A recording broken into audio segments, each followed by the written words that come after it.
Okay, ladies and gents, are we live? If you saw my face freezing there, it's because I was literally looking at the freaking timer up there anyway to see when it started recording. Okay, so I'm gonna talk about how you can do Star-Lord cosplay. Alright. Okay, in order to make this, I think I need to show you the reference image that I used, and that's this one. Alright, so this was the reference image I used for Star-Lord. You can see that what I wanted to imitate was the red coloration of the coat. Now, I didn't have a coat, so I couldn't really get the red part right, but I managed to get the gloves brown, similar, brown with black. The top part has obviously got the black with a little bit of the dark colors here, and the silver parts is just, well, I tried to add on what it would look like if he had a little bit of armor on it, so like the buckles and everything, to imitate the color. This thing comes with armor plates, so it can't be helped. The mask, I tried to make it as authentic as possible. Unfortunately, to get this particular coloration, I do not have what I need. This particular reddish orange coloration, a bit difficult to do with the mask, but I think that the orange that I got works pretty well. It's pretty close. And of course the pants, I went with the darker color so that it could sort of match this, and that's how you look like Star-Lord. It's not 100% accurate, but it's still pretty good. So, and of course it works best with repeaters, but so you want to use this with my twin sons, you can actually put it on. I'll show you how to put it together, but let me show you how it looks with the twin sons. All right, I think you'll like it. With the twin sons, it looks pretty damn authentic. It looks pretty damn authentic, I'll say that. Look at that. Look at that. What do you think? Huh? Star-Lord? Yeah. So you could use it with my twin sons build, but I'll show you how to construct this particular fashion right now.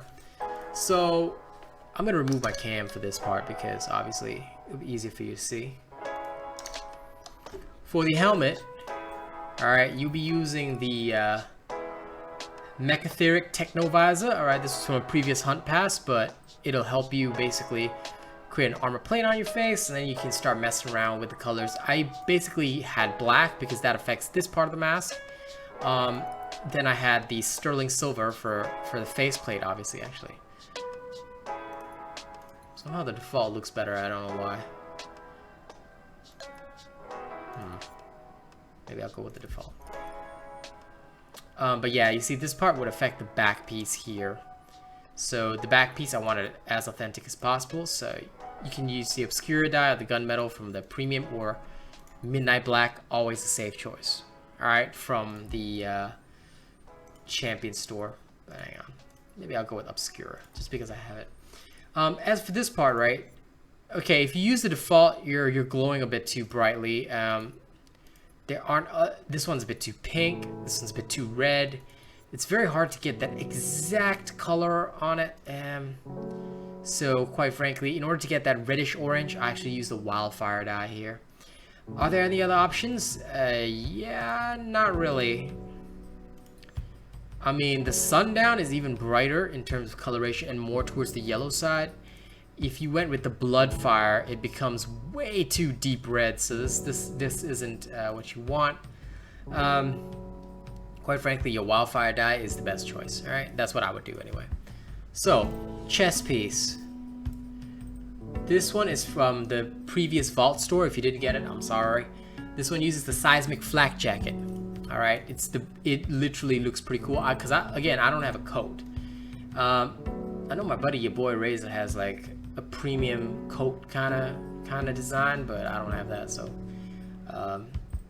and some of the other options don't really work too well, obviously. So the Seismic Flak Jacket looks the most accurate. Coloration, you start off with the Sanguine. All right, this looks the closest to Star-Lord's coloration. Do you have any other options? You can be a bit more movie accurate if you want to use the Bloodfire dye.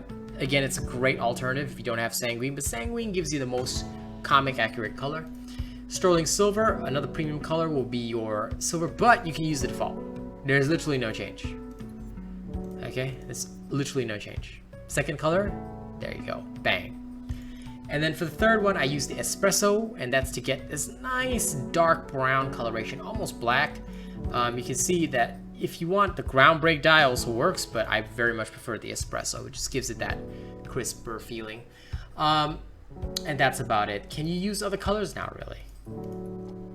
This brown is a bit too light brown. I mean, you can use it if you want. Walnut's not too bad. The default is also not too bad. All right, the default is not too bad. I'll tell you that. You can use the default color on this, all right? But I very much prefer the espresso. Well, actually, the ground break also looks great, to be fair. And it gives a lighter coloration to the belt, too. So we can go with that. Gloves. I'm using basically the shirt, gloves, and pants, all Seismic sets. Seismic battle gloves, okay. Coloration. Now, the first color is the one that decides how the gloves look. A lot of these are way too dark in comparison to the image that you saw. So you would end up with gloves that look way too dark, like black instead of brown. So ground break is your best bet. The default walnut a bit too light, and the default color is actually a black color, so it will not work well. I generally prefer the ground break dye anyway. It works really nicely. Secondary color, I use the Midnight Champion.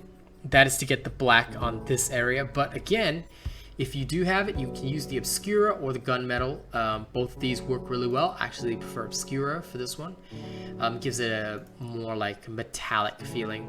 And again, here, same thing. You can choose to use a lighter blackish color.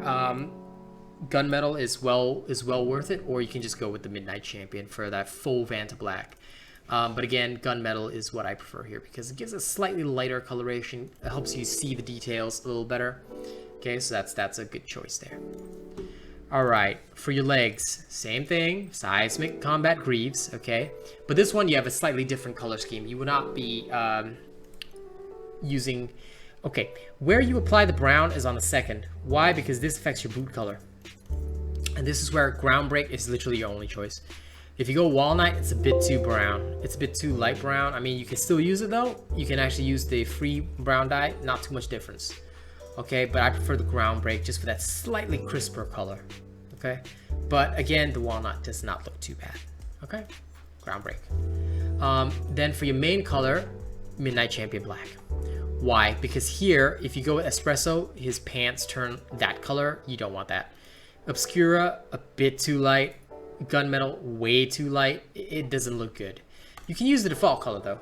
If you don't want the Vanta Black, the default color works just fine, but it's actually like the same. Do you see that? Same shade. Okay. And for your last piece, the Sterling Silver works really well. You can mess around with this a little bit. Like if you want, the espresso works really well.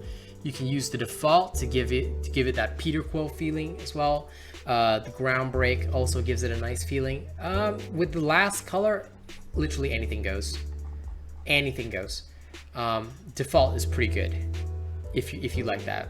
But me personally, I like the ground break on this one. I tried the Sterling Silver as well, but it might stand out a bit more. You know, it's really up to you how you want to play it. Like Sterling Silver, I didn't like this crotch bit, and I've been thinking of ways to change it. But yeah, it's up to you how you want to run it. Like the design here is what irks me. It looks like I've got a crotch harness going on, but again, the default is not too bad, so you can go with that. All right, and there you have it. You have your own very own Star-Lord. You are now Star-Lord in the in Dauntless. All right. So I hope you enjoyed that fashion showcase, ladies and gents. Don't forget to like, share, and subscribe. You can also drop me a tip via the link in the description of the video. If you want to support my content, you want to see more fashion showcases coming. All right, and of course, let's go to the tipper link. Thank you so much to Bravo7910, Idget751, Breachinator, Sean, Lewis Graves, Drew ZGG, and Vamps. You guys have been absolutely amazing. Thank you so much for supporting me during July. All right, thank you very much for enjoying my content. I hope I keep entertaining you. Like, share, and subscribe, and I'll see you all on the next video, folks.